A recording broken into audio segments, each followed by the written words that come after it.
नमस्कार साथियों, मैं संतोष कुमार आपका अपना YouTube channel Euler maths classes में आपका स्वागत करता हूं, जिसमें हम लोग आज यूक्लिड विभाजन एल्गोरिदम के बारे में जानेंगे। तो चलिए स्टार्ट करते हैं। तो पिछले लेक्चर में हम लोग यूक्लिड विभाजन प्रमेयिका के बारे में पढ़े थे। यूक्लिड विभाजन प्रमेयिका क्या होता है, एक बार जल्दी में देख लेते हैं हम लोग। तो दो धनात्मक पूर्णांक a तथा b दिए रहने पर ऐसी अद्वितीय पूर्ण संख्याएं q तथा r विद्यमान है कि a बराबर b q प्लस r, और ये r में कंडीशन होता है कि इसका मान कभी भी b से बड़ा नहीं होगा, हमेशा ही b से छोटा रहेगा और शून्य हो सकता है, नहीं तो शून्य से बड़ा ही रहेगा। तो चलिए अब यूक्लिड विभाजन एल्गोरिदम स्टार्ट करते हैं। तो यूक्लिड विभाजन एल्गोरिदम क्या होता है?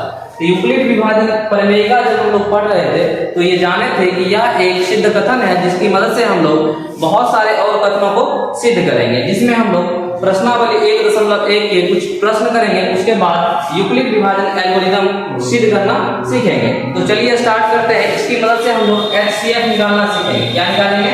HCF, जिसको कि हिंदी में महत्तम समापवर्तक बोलते हैं। महत्तम समापवर्तक, और इसको इंग्लिश में हाईएस्ट कॉमन फैक्टर कहते हैं। कॉमन मतलब क्या? जो दोनों में हो। कॉमन मतलब क्या होता है? जो दोनों में हो, दोनों में होना चाहिए। तो चलिए स्टार्ट करते हैं हम लोग। तो देखते हैं, सबसे पहले एक उदाहरण लेते हैं। 12 तथा 18, 12 तथा 18 इसको सॉल्व करके देखते हैं। लेकिन सबसे पहले हम लोग इसको अभाज्य गुणनखंड विधि द्वारा सॉल्व करना सीखेंगे। तो चलिए इसका अभाज्य गुणनखंड कर लेते हैं पहले। तो 12 है तो सबसे पहले इसमें किसका भाग जाएगा? 2 का भाग जाएगा। उसके बाद इसमें फिर से 2 का भाग जाएगा और फिर 3 का भाग जाएगा। तो हम लोग 12 बराबर 2 गुने 3 लिख सकते हैं। इसी प्रकार 18 को हम लोग जब 2 से भाग करेंगे तो 9 हो जाएगा, फिर से 3 का भाग करेंगे तो 3 हो जाएगा, और 3 का भाग फिर से करेंगे तो 1 हो जाएगा। तो हम लोग यहाँ पे लिख सकते हैं 18 बराबर 2 गुना 3। तो इसमें देखिए आप लोग कि क्या दोनों में है। जैसे 3 देखिए यहाँ भी है और 3 यहाँ भी है, 2 यहाँ भी है और 2 यहाँ भी है, मतलब ये दोनों क्या हो गए? कॉमन। पहले ही आपको बताया था कि कॉमन फैक्टर मतलब क्या? जो दोनों में हो जाए। तो लिखेंगे हम लोग HCF किसका निकाल रहे हैं? 12 तथा 18। तो 12, 18 बराबर कितना कॉमन आया? एक तो 2 है और दूसरा 3। तो लिखेंगे 2 गुने 3, जो कि गुना होकर कितना हो जाएगा? 6। तो इसका HCF निकल के कितना आ गया? 6। लेकिन हम लोग यूक्लिड विभाजन एल्गोरिदम की मदद से इसका HCF निकाल के देखेंगे अभी। तो सवाल यहाँ पे ये बनता है कि जब पहले से ही हमको एक विधि पता था कि HCF कैसे निकाला जाता है, तो फिर दूसरी विधि की क्या जरूरत थी? देखिए बच्चों, जब हम लोग बड़ी संख्याओं के बारे में बात करेंगे तो ये मेथड कहीं ना कहीं फेल होते हुए दिख जाएगा, मतलब बहुत लेंथी हो जाएगा, बहुत टाइम लगेगा। हो तो जाएगा ही, लेकिन बहुत सारा टाइम उसमें जाएगा। इसीलिए हम लोग इसको यूज में लाते हैं। और इसका ये जो है यूक्लिड विभाजन प्रमेय का, ये यूक्लिड साहब ने दिए थे। तो चलिए देखते हैं क्या होता है। सबसे पहले हम लोग इसी संख्या को देख लेते हैं। तो देखिए, जो छोटी संख्या है उसको बाहर रख लीजिए और जो बड़ी संख्या है उसको अंदर रख लीजिए। तो 18।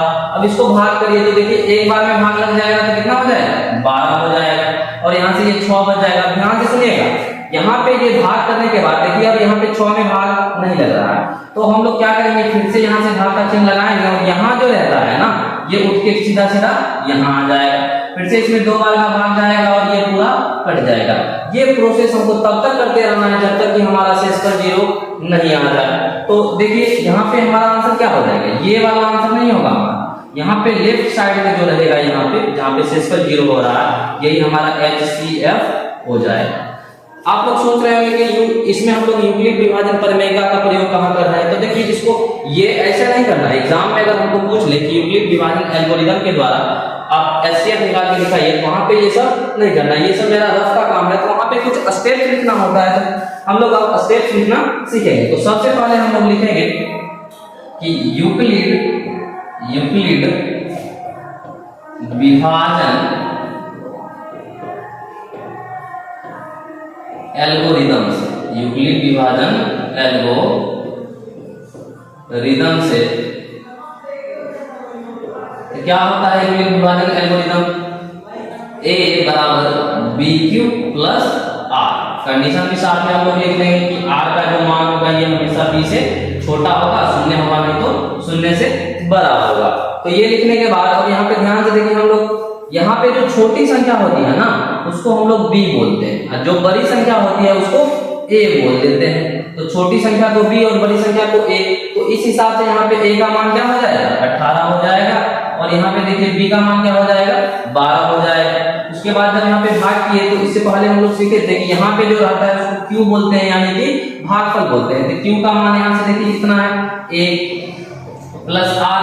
अब ध्यान से देखिए ये वाला पार्ट देखिए, बस इतना वाला, ये जो पार्ट है मेरा इसमें देखिए ये हो जाएगा 18 क्या a का मान, 12 हो जाएगा b का मान, और ये वाला आप यहाँ पे q का मान हो जाएगा, और नीचे जो बचा ये r का मान होता है। तो यहाँ पे हम लोग क्या लिख देंगे प्लस में 6। इसी प्रकार जब इसको देखेंगे देखिए यहाँ पे a का मान ये बन जाएगा, तो फिर से लिखेंगे 12 बराबर, अब ये वाला a बन जाएगा, यहाँ पे b बन जाएगा, ये a बन जाएगा, तो 6 गुने 2 प्लस 0। देखिए यहाँ पे r का मान क्या बन गया 0। जब r का मान शून्य हो जाए तो यहाँ पे जो b का वैल्यू होगा, जो यहाँ पे b का वैल्यू होगा, यही मेरा क्या हो जाएगा HCF हो जाएगा। तो इसको हम लोग इस प्रकार से लिख देते हैं, यहाँ पे लिख देंगे स्टेप 1, इसको लिख देंगे यहाँ पे स्टेप 2। तो इस प्रकार से हम लोग प्रश्न सॉल्व कर सकते हैं। तो ये देखिए इस मेथड से भी सॉल्व किए तो इतना ही आंसर आया था, और इस मेथड से भी सॉल्व किए तो इतना ही आंसर आया। तो चलिए अब हम लोग एक अच्छा सवाल करके देखते हैं इसी पे, जो अभाज्य गुणनखंड करने विधि द्वारा करने में थोड़ी सी परेशानी आएगी, बट इस विधि का जब यूज लेंगे तो बहुत आसानी से हो जाएगा। जैसे देखिए एग्जाम्पल के लिए बहुत अच्छा सवाल है, 1927 तथा 1363, 1927 तथा 1363। इसमें देखिए 1363 जो है 1363 ये छोटा है किससे 1927 से। तो यहाँ पे जो छोटा होता है उसको हम लोग क्या बोलते हैं b, जो बड़ा होता है उसको बोलते हैं a। तो a का मान कितना हो जाएगा 1927, और b का मान हो जाएगा 1363। तो चलिए स्टार्ट करते हैं हम लोग। तो जो बड़ी संख्या होगी उसको बीच में, और जो छोटी संख्या होगी उसको बाहर। तो छोटी संख्या कितना है यहाँ पे 1363, बड़ी संख्या क्या रह जाएगा इसमें 1927। तो चलिए इसको भाग करते हैं। देखिए एक बार में भाग जाएगा तो कितना हो जाएगा 1363। इसको घटाइए, देखिए 7 में से 3 गया 4, यहाँ पे कितना 12 है, ये 12 हो जाएगा, यहाँ पे 6 हो जाएगा, ये 8 में से 3 गया 5, घटाव कर लीजिएगा आप लोग। उसके बाद यहाँ पे देखिए क्या सीखे थे कि यहाँ वाला जो होगा वो उठ के यहाँ पे आ जाएगा। अब यहाँ पे 1363 आ जाएगा। देखिए यहाँ पे 2 बार में भाग लग रहा है, लगा दीजिए। देखिए 4 दूना 8, 6 दूना 12, 5 दूना 10, 1 11, 13 में से 8 जाएगा, कितना हो जाएगा 5 हो जाएगा।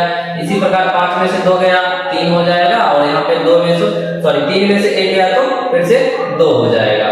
फिर से ये वाला उठ के यहाँ पे आ जाएगा 564। अब देखिए कितना बार में भाग जा रहा है, यहाँ पे 2 बार में भाग जा रहा है, तो भाग कर लीजिए कितना हो जाएगा यहाँ पे 470 हो जाएगा।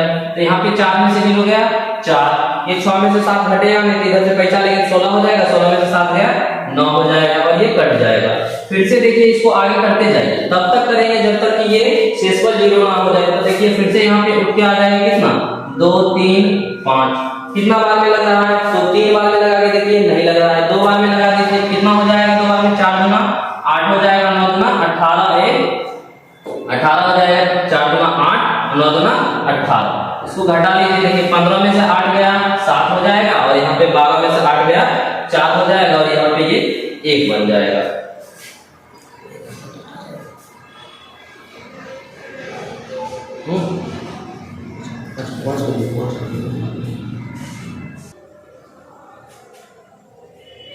तो यहाँ पे देखिए 2 बार का भाग लगेगा, तो 2 बार में लगाइए, देखिए कितना हो जाएगा 4 गुना 8, 9 गुना 18, घटाइए इसको, देखिए ये 15 हो जाएगा, 15 में से 7 गया 8 हो जाएगा, सॉरी 8 गया तो 7 हो जाएगा। यहाँ पे कितना बचा 2, 2 में से 8 घटेगा नहीं, तो इससे पैसा लेंगे तो ये 12 हो जाएगा, और 12 में से 8 गया तो 4 हो जाएगा।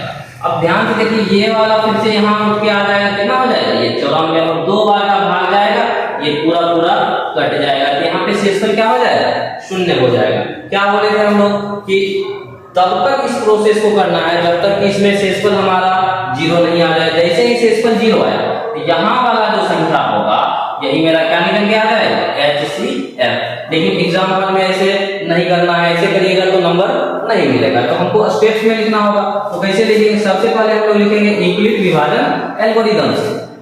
यूक्लिड विभाजन एल्गोरिदम से, एल्गोरिदम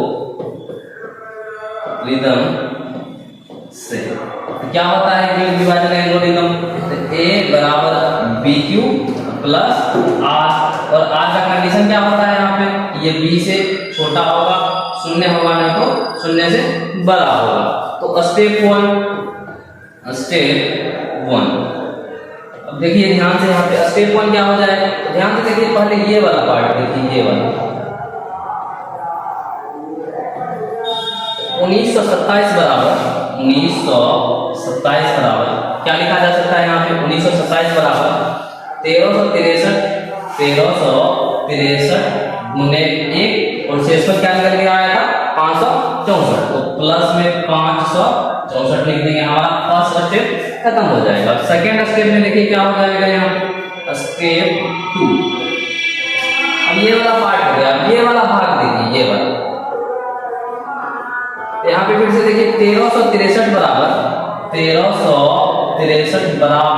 क्या हो जाएगा, 564 गुने कितना बार में लगा था, 2 बार में, तो 2 प्लस शेषफल देखिए कितना है 235, तो 235।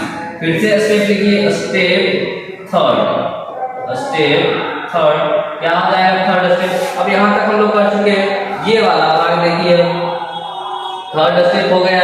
ये वाला भाग देखिए ध्यान से क्या है यहाँ पे, तो 564 बराबर 235 गुने 2 प्लस शेषफल देखिए कितना बचा था यहाँ पे 94, तो 94 लिख देंगे।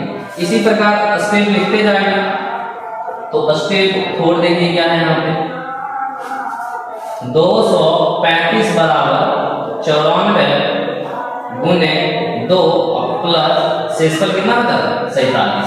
इसी प्रकार स्टेप 5 लिखेंगे, स्टेप 5 में क्या लिखेंगे, स्टेप 5 में हो जाएगा 94 बराबर 47 गुने 2 प्लस 0। तो देखिए ये स्टेप खत्म हो गया, ये लास्ट वाला स्टेप था यहाँ पे। तो स्टेप 1 में क्या था, जो यहाँ पे भाग हुआ उसको लिख दिया। स्टेप 2 में क्या हुआ, जो दूसरा भाग था। इसी प्रकार ये पूरा स्टेप लिखते जाएंगे। कब तक लिखेंगे, जब तक कि हमारा शेषफल 0 नहीं हो जाए। जैसे ही हमारा शेषफल 0 होगा तो यहाँ पे B का जो मान होगा वही मेरा क्या हो जाएगा, HCF हो जाएगा। तो चलिए अब हम लोग NCERT बुक का कुछ उदाहरण कर लेते हैं। यही हमारा था यूक्लिड विभाजन एल्गोरिदम, जिसकी मदद से हम लोग HCF निकालेंगे।